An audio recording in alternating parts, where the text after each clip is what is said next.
Assalamu alaikum. Welcome to lesson 22. In this lesson, we're going to cover the rules for writing the Hamza. So the Hamza is a very special letter in the Quran because it's written in many different ways. So when you open up the Mus'haf, you might see the Hamza written underneath an Alif, or on top of an Alif, or by itself, or with a Waw or a Ya. So what is the difference between these different ways of writing the Hamza? That's what we're going to study in this lesson. So there are 4 rules that you have to know. The first rule is that a Hamza at the beginning of a word is always written with an Alif. Okay, it can either appear under the Alif or on top of the Alif. It appears under the Alif if that Hamza has a kasra. So for example, think of the word iqra, to read or recite, as a command. Now that word has an Hamza at the beginning of the word, and that Hamza has a kasra, so the Hamza is going to be written underneath the Alif. Now if the Hamza has a fatha or a dhamma, then the Hamza is written on top of the Alif. So some examples are the word akhadha, to take, or uktub, write, as a command. In both of those cases, you put the Hamza on top of the Alif. So what about if the Hamza is in the middle of a word? Well, if a Hamza appears after a short vowel, so what do I mean by a short vowel? I mean, consider the word yaqra'una. Here you have yaqra, and then the Hamza comes. So before the Hamza, you have a short vowel. You don't have like a yaqra, you don't have an alif, a long alif, or a long waw, or a long ya.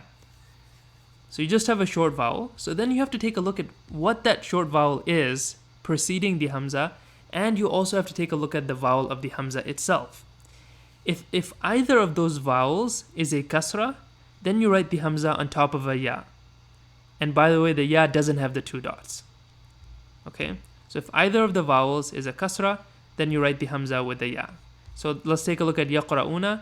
The ra has a fatha, and the Hamza has a dhamma. So neither of them are kasra, so we don't apply this rule here.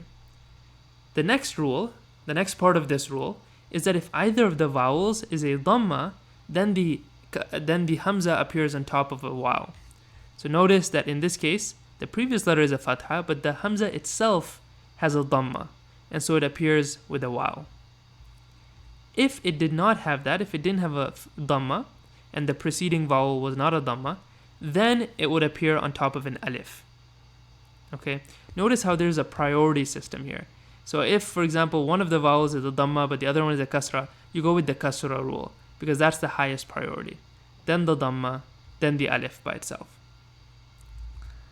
Okay, so what happens if it appears after a long vowel? So an example of that is asdiqa'u. There's many examples. Sama is another one. So if a Hamza appears after a long vowel, then the Hamza is written by itself. If it is the final letter of the word, so that's what we notice here. Asdiqa'u is the final letter, so it's written by itself. Or if it's not the final letter, but it has a fatha. Okay, so in that case, it's also written by itself. Okay, so what about if it doesn't have a fatha and it's not the final letter? Then it could have a kasra, in which case you give it a ya, or it could have a dhamma, in which case you give it a waw. Okay, so an example of that here is wa malaikatihi. So again, it appears after a long vowel, malaikatihi, and it has a kasra, and it's not the final letter. So it appears with a ya. It's written on top of the ya, which looks like this.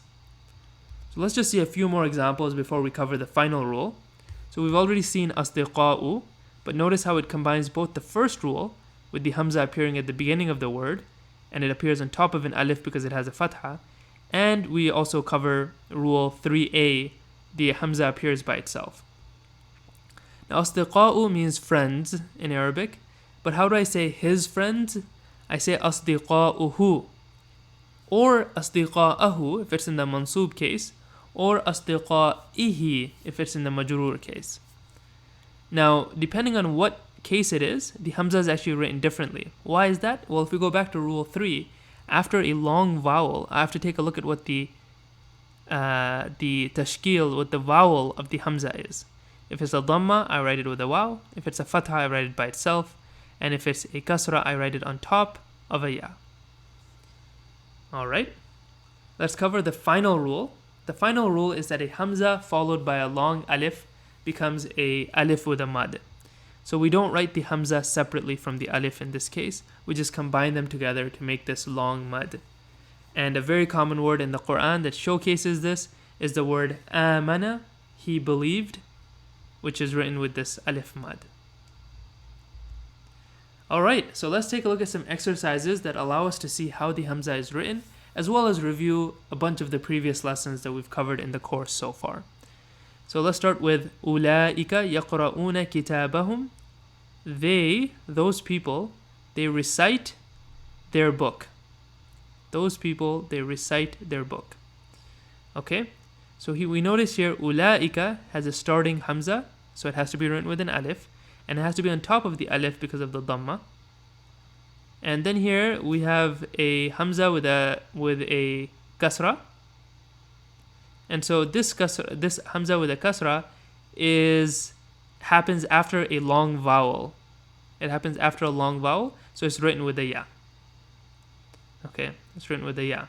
And then we see the example that we saw before with Yaqra'una, the Hamza after a short vowel, and the Hamza takes a Dhamma, so by rule 2, this has to appear on top of a vowel. Alright, Adina lahu rahmanu. Adina is the word with the Hamza here. And we notice here that Adina starts with the Hamza, so it has to appear with an Alif, and again it appears on top of the Alif. Sa'alaka ibadi anni.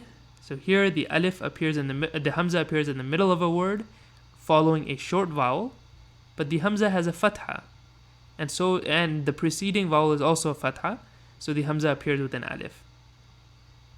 My servants asked you, sa'alaka. They asked you, anni, about me. Alright, we'll end with this example here. Amana billahi wa malaikatihi. We've seen both amana before and wa malaikatihi before, but as a quick reminder, here we use rule 4. The Hamza followed by an Alif becomes a mud. And here we see the Hamza appearing right after a long vowel with the Hamza has a Kasra, so we put it on top of a Ya. Alright, and if you'd like to see even more examples, you can do these exercises on your own. Try to translate these sentences the best you can, or at least understand grammatically what's happening, and then also notice how the Hamza is written in each of these cases, and make sure that conforms with your understanding of the rules. Alright, Jazakallahu khair. Thank you so much for listening in. Please share this video with somebody else who can benefit. Assalamu alaikum wa rahmatullahi wa barakatuh.